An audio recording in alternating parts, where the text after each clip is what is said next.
ನಮಸ್ತೆ ವೀಕ್ಷಕರೇ, ನಾನು ಅಪರ್ಣ. ನನ್ನ ಯೂಟ್ಯೂಬ್ ಚಾನೆಲ್ ಅಭಿಜ್ಞಾ ಲಾ ಸೀರೀಸ್ಗೆ ನಿಮಗೆಲ್ಲರಿಗೂ ಸ್ವಾಗತ.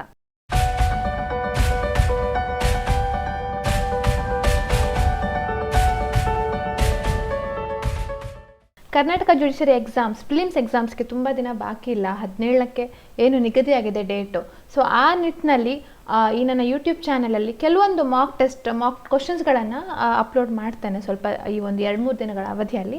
ಸೊ ಆದಷ್ಟು ನೀವು ಇದನ್ನು ಪ್ರಾಕ್ಟೀಸ್ ಮಾಡಿ. ಹಾಗೆ ಯಾವ ಕ್ವಶನ್ಸ್ ಅಥವಾ ಯಾವ ಸೆಕ್ಷನ್ಸ್ಗಳನ್ನು ನಾನು ಹೇಳಿದ್ದೇನೆ ಅದನ್ನು ಜಾಸ್ತಿ ಓದ್ಕೊಂಡ್ರೆ ಸ್ವಲ್ಪ ಹೆಲ್ಪ್ ಆಗ್ಬೋದು ಹೇಳುವಂಥದ್ದು ನನ್ನ ಅನಿಸಿಕೆ. ಸೊ ಈ ಕ್ವಶನ್ಸ್ಗಳೆಲ್ಲ ನಾನು ಕರ್ನಾಟಕ ಡಿಸ್ಟ್ರಿಕ್ಟ್ ಜಡ್ಜ್ ಎಕ್ಸಾಮ್ ಅಥವಾ ಕೇರಳ ಎಕ್ಸಾಮ್, ಪ್ರಿಲಿಮ್ಸ್ ಎಕ್ಸಾಮ್ಸ್ ಅಥವಾ ಬೇರೆ ಸದರ್ನ್ ಇಂಡಿಯಾ ಸ್ಟೇಟ್ಸ್ ಅಥವಾ 2022 ರೀಸೆಂಟ್ ಕ್ವಶನ್ಸ್ ಕೇಳಿರುವಂಥ ಒಂದು ಕ್ವಶನ್ ಪೇಪರಿಂದ, ಹಾಗೆ ನಮ್ಮ Karnataka previous year question papers ಇದೆ, ಇವೆಲ್ಲವುಗಳಿಂದ ತೊಗೊಂಡಿರುವಂಥದ್ದು.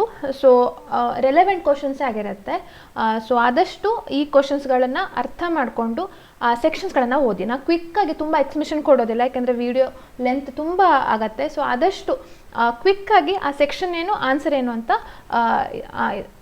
ಹೇಳ್ತಾ ಹೋಗ್ತೇನೆ. ಆದರೆ ಸೆಕ್ಷನ್ಸ್ಗಳನ್ನು ನೋಟ್ ಮಾಡ್ಕೊಳ್ತಾ ಹೋಗಿ. ಓಕೆ, ಸೊ ಹಾಗೆ ಫಸ್ಟ್ ಕ್ವಶನ್ ನೋಡೋಣ. ಟೋಟಲ್ ಆಗಿ 30 ಕ್ವಶನ್ಸ್ಗಳನ್ನ ಇದೆಲ್ಲ ನಾನು ನಿಮಗೆ ತಿಳಿಸ್ಕೊಟ್ಟಿದ್ದೇನೆ. So first one, on order under rule 5 or rule 7 of order 32 of code of CPC 1908 rejecting an application for permission to sue as an indigent person is A revisable order, B an appealable order, C a final order and D none of the above. So ಏನಾಗುತ್ತೆ ಅಂದರೆ, ಒಂದು application ಹಾಕಿರ್ತಾರೆ order 32 ಅಲ್ಲಿ order 33 ಅಲ್ಲಿ application for permission leave for suing as an indigent person ಅಂತ. Suppose ಅದು reject ಆದರೆ, okay, so under rule 5 or rule 7, ಆವಾಗ ಆ ರಿಜೆಕ್ಟ್ ಆದ ಅಪ್ಲಿಕೇಶನ್ ಯಾವ ರೀತಿಯ ಆರ್ಡರ್ ಆಗಿರುತ್ತೆ, ಅದನ್ನು ಅಪೀಲ್ ಮಾಡ್ಬೋದಾ, ರಿವೈಸಬಲ್ ಮಾಡ್ಬೋದಾ ಅಂತ ಹೇಳುವಂಥ ಒಂದು ಕ್ವಶನ್ನು. ಸೊ ಇದ್ರದ್ದು ಆನ್ಸರ್ ಏನು? It's an appealable order. Okay, so ಇದನ್ನು ನಾವು ಇದ್ರದ್ದು ಆನ್ಸರು ಆರ್ಡರ್ 43 ರೂಲ್ 1 ಅದರಲ್ಲಿ NA ಅಂತ ಬರುತ್ತೆ ಕಾಲಮ್, ರೋ ಅಲ್ಲಿ, ಅದರಲ್ಲಿ ನಾವು ಕಾಣ್ಬೋದು. ಸೊ ಇದು ನೀವು with reference to order 33 rule 5 ತುಂಬ ಸರ್ಕಮ್ಸ್ಟೆನ್ಸಸ್ ಇದೆ. ಯಾವಾಗ ಇಂಡಿಜೆಂಟ್ ಪರ್ಸನ್ ಸೂ ಮಾಡಲಿಕ್ಕೆ ಅರ್ಹ ಅಲ್ಲ ಅಂತ ಹೇಳಿ ರಿಜೆಕ್ಟ್ ಮಾಡ್ಬೋದು ಹೇಳುವಂಥ ಸರ್ಕಮ್ಸ್ಟೆನ್ಸ್ ಕೊಟ್ಟಿದೆ, ಅದನ್ನು ನೋಡಿ. ಹಾಗೆ 7 ಕೂಡ ಇದೆ, ಆರ್ಡರ್ 33 ರೂಲ್ 7, ಅದು ಕೂಡ important, along with order 43 rule 1. ಇದಿಷ್ಟು ನೋಡ್ಕೊಳ್ಬೇಕು. Next one, when the judgment of a court consists of certain observations, such observations are called A obiter dicta, B stay decisis, C ratio decidendi and D none of the above. Okay, so ಆ ಏನು rule ಅಂತಲ್ಲ, ಆದರೆ ಕೆಲವೊಂದು observation ಮಾಡಿದೆ court ಜಜ್ಮೆಂಟಲ್ಲಿ, ಅದಕ್ಕೆ ಏನು ಹೇಳ್ತಾರೆ? Obiter dicta ಅಂತ ಕರೀತಾರೆ. So A is the correct answer. Second question. Next third question, who was constitutional adviser to the constitutional assembly? ನಮ್ಮ ಕಾನ್ಸ್ಟಿಟ್ಯೂಷನಲ್ ಅಸೆಂಬ್ಲಿಗೆ ಯಾರು ಕಾನ್ಸ್ಟಿಟ್ಯೂಷನಲ್ ಅಡ್ವೈಸರ್ ಆಗಿದ್ರು ಅಂತ. ಸೊ 4 ಜನರ ಹೆಸರು ಕೊಟ್ಟಿದ್ದಾರೆ. ಅಂಬೇಡ್ಕರ್ ಅವರು, ಪಂಡಿತ್ ಜವಾಹರ್ಲಾಲ್ ನೆಹರು, ಹಾಗೆ BN ರಾವ್ ಅವರು, ಹಾಗೆ ರಾಜೇಂದ್ರ ಪ್ರಸಾದ್ ಅವರು. ಸೊ ಇದ್ರದ್ದು ಆನ್ಸರ್ ಯಾವುದು? ಶ್ರೀ BN ರಾವ್, ಬೆನ್ಗಲ್ ನರಸಿಂಹರಾವ್ ಅಂತ. ಸೊ ಅವರ ಹೆಸರು ಸೊ ತುಂಬ ಇಂಪಾರ್ಟೆಂಟು, ಕರ್ನಾಟಕದವರು, ನೆನ್ಪಿಟ್ಕೊಳ್ಳಿದ್ದನ್ನು. ಹಾಗೆ ಇವರ ಬ್ರದರ್ ಅವರು RBI ಗವರ್ನರ್ ಆಗಿದ್ದರು. ಸೊ ಹಾಗೆ ಸ್ವಲ್ಪ ನೆನ್ಪಿಟ್ಕೊಳ್ಬೋದು. Next fourth question, section 52 of TP Act deals with transfer of property pending suit relating thereto. Which doctrine applies to the said section? A. pendent allied transfer, B. sub judice transfer, C. doctrine of lis pendens, ಹಾಗೆ D none of the above. Okay, so section 52 ಹೇಳುವಂಥದ್ದು doctrine of ಲಿಸ್ ಪೆಂಡೆನ್ಸ್ ಹೇಳುವಂಥದ್ದು. Direct question ಯಾವ ಡಾಕ್ಟ್ರಿನ್ಗೆ apply ಆಗುತ್ತೆ ಅಂತ. So this is the correct answer. Next one, fifth question, a contract is void if both the parties to an agreement are under a mistake. A of law, of fact, C of mixed fact and law and D none of the above. So ಇದು ನಾವು ಮಿಸ್ಟೇಕಲ್ಲಿ ಕಾಣುವಂಥದ್ದು. Mistake ಅಂತ ಏನು ಬರುತ್ತೆ? Section 20, 21, 22 ಎಲ್ಲ ಬರುತ್ತೆ, ಅದರಲ್ಲಿ ಬರುವಂತಹ ಸೆಕ್ಷನ್ಸ್ಗಳಿವು. So bilateral mistake of fact, ಇಬ್ಬರು ತಪ್ಪು ತಿಳ್ಕೊಂಡಿದ್ರೆ then it is a void contract ಅಂತ ಹೇಳಿ ನಾವು ನೋಡ್ಬೋದು. So B is the correct answer. Next sixth one, in which of the following cases has the Supreme Court ruled that the members of the transgender community who are neither male nor female at the time of birth are recognized as third gender for the purpose of safeguarding and enforcing their fundamental and other legal, social and economic rights guaranteed under the Constitution. So ಇಲ್ಲಿ ಏನು ಕೊಟ್ಟಿದ್ದಾರೆ ಅಂದರೆ, ಯಾವ ಕೇಸಲ್ಲಿ ಆ transgender ಕಮ್ಯುನಿಟಿಗೆ fundamental right, third gender ಅಂತ ಅವರನ್ನು ಕನ್ಸಿಡರ್ ಮಾಡಿ ಫಂಡಮೆಂಟಲ್ ರೈಟ್ಸ್ ಅವರಿಗೆ ಇದೆ ಅಂತ ಹೇಳಿ ರೆಕಗ್ನೈಸ್ ಮಾಡಿದರು ಅಂತ ಕೇಳಿರುವಂಥ question. So very important case law ಇದು. B national legal services authority versus union of ಇಂಡಿಯಾದಲ್ಲಿ ಆಗಿರುವಂಥದ್ದು. ಸೊ ಈ ಕೇಸ್ ಲಾ ಒಂದು ನೋಡ್ಕೊಳ್ಳಿ. Next 7th one, order 12 rule 6 of code of civil procedure deals with. ಇದು ಯಾವ ಪ್ರಾವಿಷನ್ಗೆ ಸಂಬಂಧಪಟ್ಟದ್ದು, ಯಾವ ಕಾನ್ಸೆಪ್ಟಿಗೆ ಸಂಬಂಧಪಟ್ಟದ್ದು ಅಂದರೆ ex parte judgment, contested judgment, judgment on admissions and D none of the above. So ಇದು correct answer judgment on admissions. 8th question, which of the following office is held at the pleasure of the President of India? So doctrine of pleasure ಅಂತ ಏನಿದೆ ಆ ಒಂದು principle apply ಆಗುತ್ತೆ. So ಯಾವ post ಅವರ term president ಎಲ್ಲಿ ತನಕ ಇಷ್ಟಪಡ್ತಾರೆ, at the term is held at the pleasure of the president ಅಂತ ಏನು ಬರುತ್ತೆ, ಸೊ ಯಾವ ಪೋಸ್ಟಿಗೆ ಹೇಳುವಂಥದ್ದು ಅಂತ. So A vice president, B chief justice of India, C comptroller and auditor general of India and D governor of a state. So ಇದರಲ್ಲಿ governor of a state is the correct answer. So you can see it under article 156. So ಇವ್ರ ಥರ attorney general of India ಕೂಡ ಅವರ post ಕೂಡ it is held at the pleasure of the president of India. Next one, 9th question. The provisions of Karnataka Rent Act 1999 applies to any premises belonging to A. the Waqf, the Muzrai or religious or charitable institution, C. the state government or the central government or the local authority, and D. none of the above. So ಇದ್ರದ್ದು correct answer ಯಾವುದೂ ಅಲ್ಲ, ಯಾಕೆಂದರೆ ಇದು ಯಾವುದಕ್ಕೂ Karnataka rent apply ಆಗೋದಿಲ್ಲ ಅಂತ specific ಆಗಿ ಹೇಳಿದ್ದಾರೆ ರೆಂಟ್ ಆ್ಯಕ್ಟಲ್ಲಿ. So applicability, non applicability of the act ಅಂತ ಹೇಳಿ. ಸೊ ಅದನ್ನು ನೀವು ರೆಫರ್ ಮಾಡ್ಬೋದು. ಸೊ ಇದ್ರ ಬಗ್ಗೆ ನಾನು ಆಲ್ರೆಡಿ ಒಂದು ವಿಡಿಯೋ ಮಾಡಿದ್ದೆ, ಅದನ್ನು ಕೂಡ ರೆಫರ್ ಮಾಡಿ. ನೆಕ್ಸ್ಟ್ ಒಂದು 10th question. A person is said to have notice of a fact when he actually knows that fact, or when he but have willfully abstention from an enquiry or search which he ought to have made, or gross negligence he would have known it. The first statement is A. false, B. partially true, C. true, and D. none of the above. ಇದು ಯಾವುದಕ್ಕೆ ಸಂಬಂಧಪಟ್ಟದ್ದು? Transfer of property ಆ್ಯಕ್ಟಲ್ಲಿ notice, actual notice ಹಾಗೆ constructive notice ಅಂತ ಬರುವಂಥದ್ದು interpretation ಕ್ಲಾಸಲ್ಲಿ ಕೊಟ್ಟಿದ್ದಾರೆ. So ಅದರಲ್ಲಿ ಇದು when he actually knows the fact ಅಂದರೆ ಅದು actual notice. Or but have wilful abstention ಅಂತ ಇರುವಂಥದ್ದು ಇದೆಲ್ಲ ಏನು ಬರುತ್ತೆ, ಅದು constructive notice. So this is a true statement. C is the correct answer. Next 11th question. Mark the correct statement. A Comptroller General of India is a constitutional post. B. Attorney General of India holds office at the pleasure of the President. C. Governor of State holds office at the pleasure of the President. D. all of the above. So what is the correct answer here? So ಇದೆಲ್ಲವೂ ಕೂಡ correct ಆನ್ಸರೇ. ಇವರಿಬ್ಬರು they hold office at the pleasure of the President, and Comptroller General of India is also a constitutional post. So ಎಲ್ಲದು true statements. Next, the rules relating to a written statement by a defendant shall apply to a written statement filed in answer to a counterclaim. The said statement is A. false, B. partially true, C. true, and D. none of the above. So ಇಲ್ಲಿ ಏನಾಗುತ್ತೆ, counter ಕ್ಲೇಮಿಗೆ ಯಾವ rule apply ಆಗುತ್ತೆ, ಹಾಗೆ counter ಕ್ಲೇಮಿಗೆ return statement file ಮಾಡಿದರೆ ಅದಕ್ಕೆ ಯಾವ rule apply ಆಗುತ್ತೆ ಅಂತ ಕೇಳುವಂಥದ್ದು. ಸೊ ಇಲ್ಲಿ ಏನು ಹೇಳ್ತಾರೆ ನಾರ್ಮಲ್ ನಮ್ಮ ಪ್ಲೇಂಟ್ಗೆ ಏನು ರಿಟರ್ನ್ ಸ್ಟೇಟ್ಮೆಂಟ್ ಫೈಲ್ ಮಾಡ್ತಾರೆ, ಸೊ ಆ ರೂಲ್ಸೇ ಕೂಡ ಕೌಂಟರ್ ಕ್ಲೇಮಿಗೆ ಫೈಲ್ ಮಾಡಿರುವಂಥ ರಿಟರ್ನ್ ಸ್ಟೇಟ್ಮೆಂಟ್ ಅಪ್ಲೈ ಆಗುತ್ತೆ ಅಂತ ಹೇಳುವಂಥದ್ದು. So true, C is the correct answer. Next 13. The first woman advocate to be directly elevated as a judge of the Supreme Court of India is A. Fatima Bibi, B. Indira Jaisingh, C. Indu Malhotra, and D. Rumapal. So ಇದ್ರಲ್ಲಿ ನಾವು ನೋಡುವಾಗೆ C Indu Malhotra, justice Indu Malhotra ಅವರು she was the first woman advocate to be directly elevated as a judge of the supreme court of India. 14th question. Any material alteration of a negotiable instrument renders the same dash against anyone who is a party thereto at the time of making such alteration and does not consent thereto unless it was made in order to carry out the common intention of the original parties. A. valid, B. voidable, C. void, and D. none of the above. So ಇದರಲ್ಲಿ ನಾವು ಕಾಣುವ ಹಾಗೆ actually ಏನಾಗುತ್ತೆ, ಒಬ್ಬರ ಇಚ್ಛೆ ಇಲ್ಲದೆ ಆ ಪಾರ್ಟಿಗಳು material alteration negotiable ಇನ್ಸ್ಟ್ರೂಮೆಂಟ್ಸನ್ನು ಮಾಡಿದರೆ ಆವಾಗ ಅದು ಯಾರ ಕನ್ಸೆಂಟ್ ಇಲ್ಲದೆ ಮೆಟೀರಿಯಲ್ ಆಲ್ಟ್ರೇಷನ್ ಮಾಡಿರ್ತಾರೆ ಅವರ ವಿರುದ್ಧ ಅದು ವಾಯ್ಡ್ ಆಗುತ್ತೆ ಅಂತ ಹೇಳುವಂಥದ್ದು. So C is the correct answer. Section 87 ಪ್ರಕಾರ ನಾವು ನೋಡ್ಬೋದು. 15th question. Where the mortgagor binds himself to repay the mortgage money on a certain date, he transfers the mortgage property absolutely to the mortgagee, but subject to a provision that he will retransfer it to the mortgagor Upon payment as mortgage money as agreed, the transaction is called A. English mortgage, B. Mortgage by conditional sale, C. Simple mortgage and D. Usufructuary mortgage. So ಇದ್ರಲ್ಲಿ ನಾವು ನೋಡುವಾಗ ಏನಾಗುತ್ತೆ ಅಂದರೆ ಮೊದಲಿಗೆ transfer ಮಾಡಿಬಿಡ್ತಾರೆ. Absolutely the mortgage property is transferred. Okay, on the repayment ಏನಾಗುತ್ತೆ, retransfer ಮಾಡ್ತಾರೆ. So this is known as the English mortgage.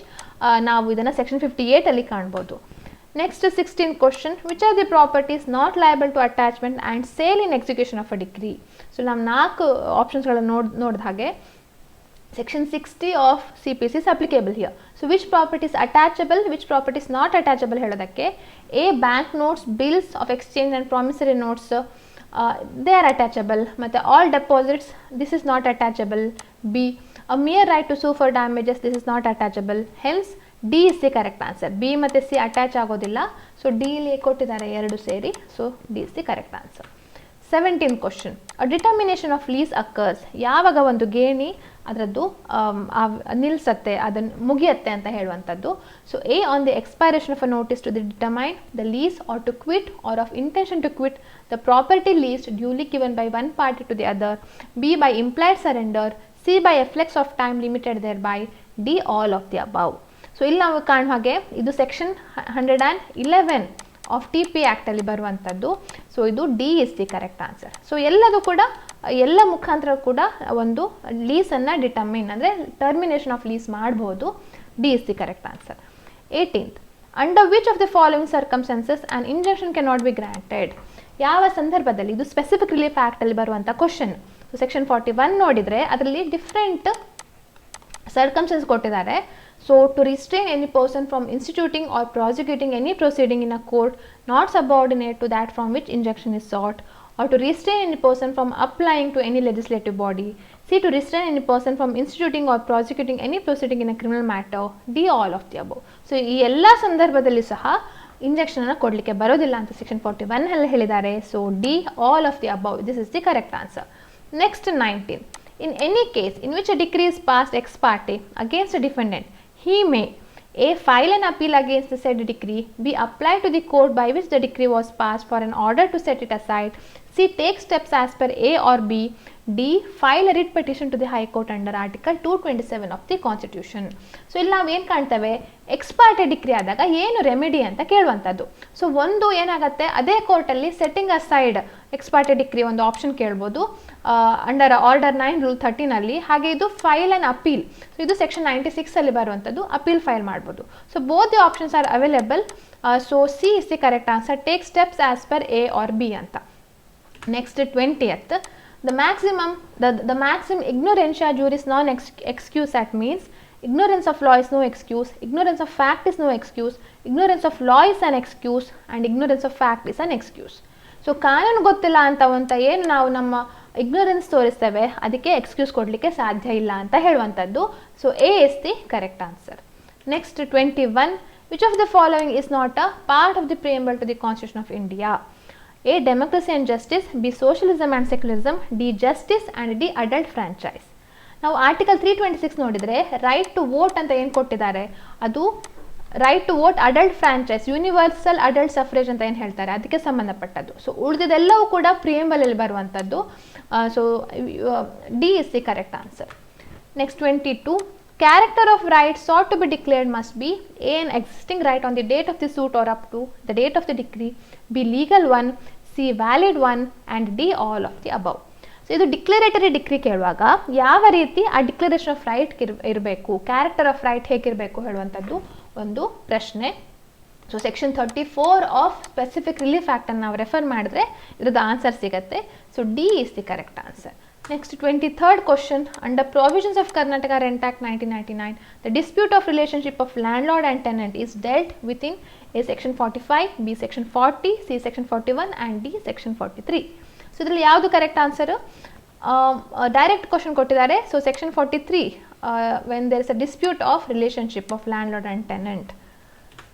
24th question, after the drawee of a bill has signed his assent upon the bill, or if there are more parts thereof than one, upon one of such parts and delivered the same, or given notice of such signing to the holder or to such person on his behalf, he is called the A payee, B acceptor, C endorsee and D holder in due course. So ಇದರಲ್ಲಿ ನಾವು acceptor, ನಾವು section 7 definition ನೋಡಿದರೆ ಅಲ್ಲಿ acceptor ಕೂಡ ಕೊಟ್ಟಿದ್ದಾರೆ. So ಅದರಲ್ಲಿ different definitions ಇದೆ, acceptor ಇನ್ honour ಅಂತೆಲ್ಲ ಕೊಟ್ಟಿದ್ದಾರೆ. ಸೊ ಇದರದ್ದು ಡೈರೆಕ್ಟ್ ಡೆಫಿನೇಷನ್ ಇಲ್ಲಿ section 7. So B is the correct answer. 25th, the maker, acceptor or endorser respectively of a negotiable instrument is discharged from liability thereon, A by payment, B by cancellation, C by release and D all of the above. So ಇದರಲ್ಲಿ ಯಾವುದು correct answer? All of the above. ಯಾವಾಗ discharge of liability ಆಗುತ್ತೆ ಅಂತ section 82 ಅಲ್ಲಿ ಹೇಳಿದ್ದಾರೆ. So either by cancellation, payment, release ಇದೆಲ್ಲದ ಮುಖಾಂತರ ಕೂಡ ಇವರೆಲ್ಲರದ್ದು ಲಯಬಿಲಿಟಿ ಡಿಸ್ಚಾರ್ಜ್ ಆಗುತ್ತೆ. So D is the correct answer. Next 26th question, which is the legal doctrine applicable to section 43 of TP Act 1882? A uberima fide, B caveat emptor, C freeing the grant by estoppel and D none of the above. So ಇದು section 43 TP Act ಅಲ್ಲಿ ಒಬ್ಬನ ಮುಖಾಂತರ ಎಸ್ಟಾಪೆಲ್ ಇದಾಗುವಂಥದ್ದು. ಏನು ಹೇಳ್ತಾರೆ ಅಂದರೆ ಆ sale valid ಅಂತ ಹೇಳುವಂಥದ್ದು, ವಾಯ್ಡಬಲ್ ಮಾಡಲಿಕ್ಕೆ ಆಗೋದಿಲ್ಲ ಯಾಕೆಂದರೆ ಎಸ್ಟಾಪೆಲ್ ಇದೆ ಅಂತ ಹೇಳುವಂಥ ಒಂದು ಪ್ರಾವಿಷನ್ನು. ಸೊ ಹೇಗೆ ಹೋಲ್ಡಿಂಗ್ ಓವರ್ ಇದೆ ಅದೇ ರೀತಿ section 43 feeding the grant by estoppel ಕೂಡ ಬರುವಂಥದ್ದು. C is the correct answer.